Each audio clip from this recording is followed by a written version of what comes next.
মাতৃগর্ভে হেঁটে মন্দির উর্ধ পদে ছিলাম, তখন আমরা হা গৌর প্রাণ গৌর বলে কেঁদেছিলাম, হা গোবিন্দ প্রাণ গোবিন্দ বলে কেঁদেছিলাম, আর বলেছিলাম হে দয়াল, এই যে অন্ধকার কারাগার, 32টা নারীর গন্ধ, এমন কারাগার আমরা আর থাকতে পারছি না, এমন কারাগারে, অন্ধকার কারাগার। প্রভু তুমি এসো, দয়ালু তুমি এসে আমাদের কৃপা করো। প্রভু আমরা যে আর থাকতে পারছি না। তখন ভগবান এসেছিলেন, বলেছিলেন হ্যাঁ রে, বলো ভক্ত তোর কি হয়েছে। তখন আমরা বলেছিলাম হে প্রভু তুমি আমাদের ভূমিষ্ঠ করো, দেখো না আমরা কত কষ্টে আছি, আমরা এই অন্ধকার কারাগারে আর থাকতে পারছি না। প্রভু তুমি কৃপা করে আমাদের ভূমিষ্ঠ করো। প্রভু তুমি যা বলবে আমরা তাই করব। ভগবান বললেন ভক্ত তোরা করবি তো, বলো ভক্ত আমি যা বলবো তোরা তাই করবি তো। হ্যাঁ প্রভু বলো কি করতে হবে। ওরে তোদের কিছুই করতে হবে না, শুধু তোরা ধরাই গিয়ে আমার নামগুলো কীর্তন করা ভুলে যাস না। তোরা ধরাই গিয়ে যেন আমার এই যে আমার নাম করা যেন তোরা ভুলে যাস না ভক্ত, তোদের আমি ভূমিষ্ঠ করে দেব। ভগবান আমাদের ভূমিষ্ঠ করলেন, ভূমিষ্ঠ হয়ে দেখলাম কি সুন্দর পৃথিবী। পিতা আমার, মাতায় আমার, স্ত্রী আমার, ভাই বন্ধু আত্মীয় স্বজন সকলই আমার। আমার করে করে আমরা ভুলে গেলাম আমি কার, ভুলে গেলাম গৌর সুন্দরের কথা। বাবা কোন দিন মনে পড়লো তার কথা, যেদিন আমাদের একটু ওই হরিনাম সংকীর্তন হচ্ছে একটু শুনতে যাব, তার ক্ষমতা রইল না। তখন তার ক্ষমতা রইল না একটু হরিনাম শুনতে যাওয়া। তখন মনে পড়ে আমি কার। তখন আমরা গৌর গোবিন্দের শরণাপন্ন হই, কিন্তু সময় থাকতে তার ভজন না করলে বাবা, সময় চলে গেলে তার ভজনও করা তার কৃপা পাওয়া যায় না। তাই সেদিন আমরা গৌর হরির কাছে কেঁদে কেঁদে বলি, দয়া যেদিন আমার বলতে ভাবে কেউ রবে না, সেদিনে তুমি সেই শেষের দিনে কৃপা করে সেই শেষের দিনে আমায় দেখা,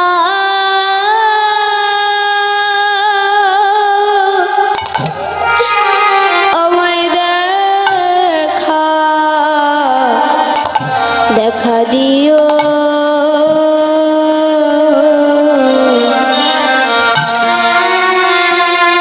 সেই শেষের দিনে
শেষের দিনে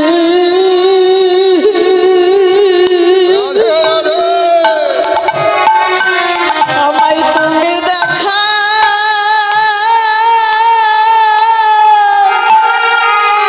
আমায় দেখা দিও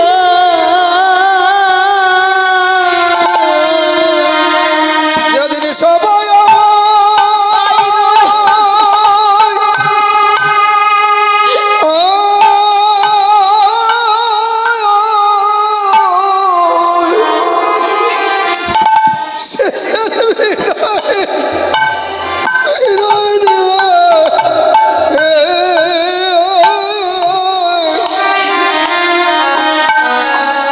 শিশুর দিনে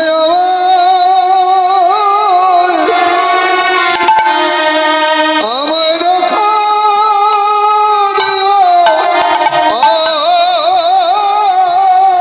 যেদিন কৃষ্ণ বলা প্রাণ পাখি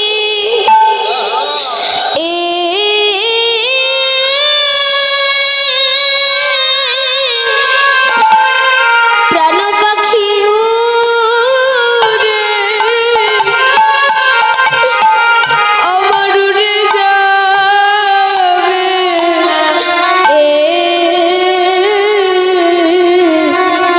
সেই শেষের শেষের দিনে আমায় দেখা দিও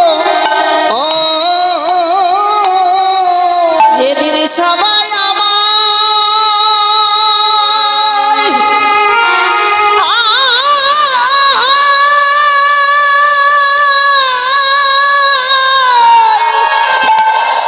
সবাই আমায়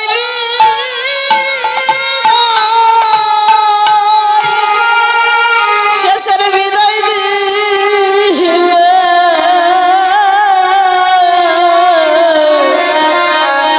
সেই শেষের দিনে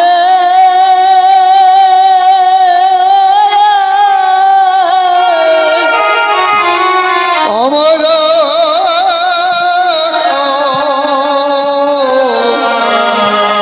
দেখা দিও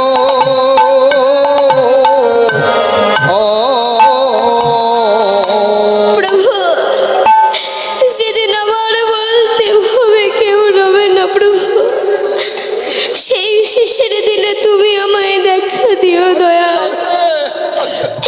সেই শেষের দিনে তুমি আমায় দেখা দিও নিতাই তা বাবা সবাই থাকতে আমরা তার ভজন করতে ভুলে যাই যখন সময় চলে যায় যখন আর ভাই বন্ধু কেউ কাছে আসে না যখন আমরা একা হয়ে যাই তখন আমরা গৌর গোবিন্দের ভজন সাধন করতে মগ্ন হয়ে যায় না শাস্ত্রে বলেছে সময় থাকতে যদি তুমি ডাকো ভগবান আসবে সেই কোন বেল ধরে আসবে তাহা কেউ জানে না কিন্তু সে তোমায় দেখা দেবে আর বৃদ্ধকালে বাবা যতই আমরা তার সাধন ভজন করি না কেন তারই কৃপা কখনোই পাওয়া যাবে না কারণ সকালে করিয়া পত্রে ধরিয়া যে জন্য চলে দ্রুত গতি দিবসের শেষে মোরাই অনাসে পৌঁছাই যার যেথায় বসতি কারণ বাবা যাহা আছে বিশ্ব ব্রহ্মাণ্ডে তাহা আছে আমাদের দেহ ভাণ্ডে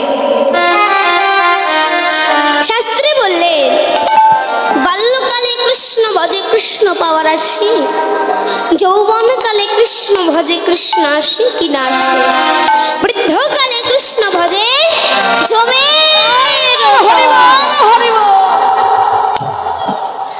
তাই মা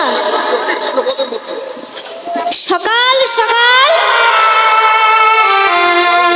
পথে আমাদের নামতে হবে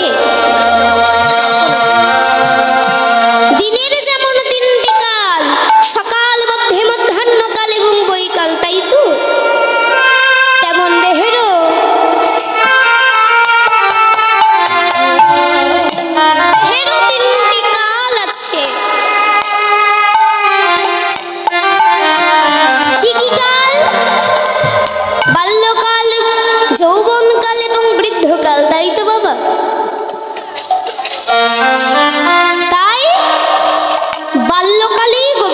ভজন করো, গৌর হরির ভজন করো।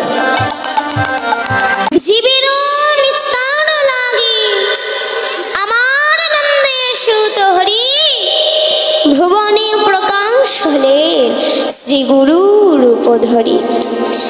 তিনি আমাদের মতো কলিহত জীবিগণকে উদ্ধার করবেন বলে এই নদিয়ার মাঝে নবদ্বীপে মায়াপুরে অবতীর্ণ হয়েছেন। শুধুমাত্র আমাদের মতো জীবিগণকে উদ্ধার করবেন বলে, আমাদের মতো জীবিগণের দুর্দশা হেরে তিনি তারই জন্য উদয় হয়েছেন। এই মহামন্ত্র হরিনাম কৃষ্ণ নাম প্রেম ভক্তি নিয়ে এসেছেন। অন্যান্য যুগেও বাবা হরিনাম ছিল, অন্যান্য যুগেও হরিনাম কৃষ্ণ নাম ছিল, কিন্তু কি ছিল না জানেন? বলিহারি ছিল না প্রেম, ছিল না ভালোবাসা, ছিল না ভক্তি। এই চৈতন্য চরিতামৃতে কৃষ্ণদাস কবিরাজ গোস্বামী আবার বললি,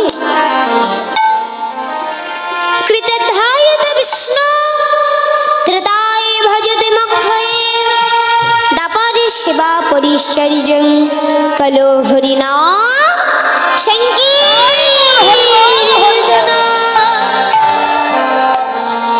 অর্থাৎ সত্য যুগে ভগবানের কৃপা পেতে হলে কি করতে হতো? হাজার হাজার বছর ধ্যান, হাজার হাজার বছর তপস্যা করে তারপর ভগবান সত্যনারায়ণের কৃপা পাওয়া যেত। তারপর এলো ত্রেতা যুগ। ত্রেতা যুগে ভগবান শ্রীরামচন্দ্রের কৃপা পেতে হলে কি করতে হতো? যাগ যজ্ঞ করতে হতো, নরমের যজ্ঞ করতে হতো, অশ্বমেধ যজ্ঞ করতে হতো। তারপর ভগবান রামচন্দ্রের কৃপা লাভ করা যেত। দাপর যুগে ভগবান কৃষ্ণ অবতারী, ভগবান কৃষ্ণচন্দ্রের কৃপা পেতে হলে কি করতে হতো? যত্ন আহ্বান বা সেবা পরিচর্যা করতে হতো। যে যত বেশি সেবা পরিচর্যা করতে পারবে, ভগবানকে যত্ন আহ্বান করতে পারবে, ভগবান শ্রীকৃষ্ণচন্দ্র সেই ভক্তির কাছে ছুটে যাবে। এরপর এলো আমাদের কলিযুগ। কলিযুগের ভগবানকে আমার শ্রীকৃষ্ণ চৈতন্য মহাপ্রভু। আচ্ছা বাবারা মায়েরা, তিনাকে পেতে হলে, তিনার কৃপা লাভ করতে হলে আমাদেরকে ধ্যান করতে হয়, আমাদেরকে তপস্যা করতে হয়, আমাদেরকে যাগযজ্ঞ করতে হয়, নাকি যত্ন আহ্বান করতে হয়? কিছু করতে হয় না। শাস্ত্রে বললেন কলো হরিনাম সংকীর্তন, অর্থাৎ এই কলিযুগে আমার গৌর হরিকে পেতে হলে একমাত্র হরিনাম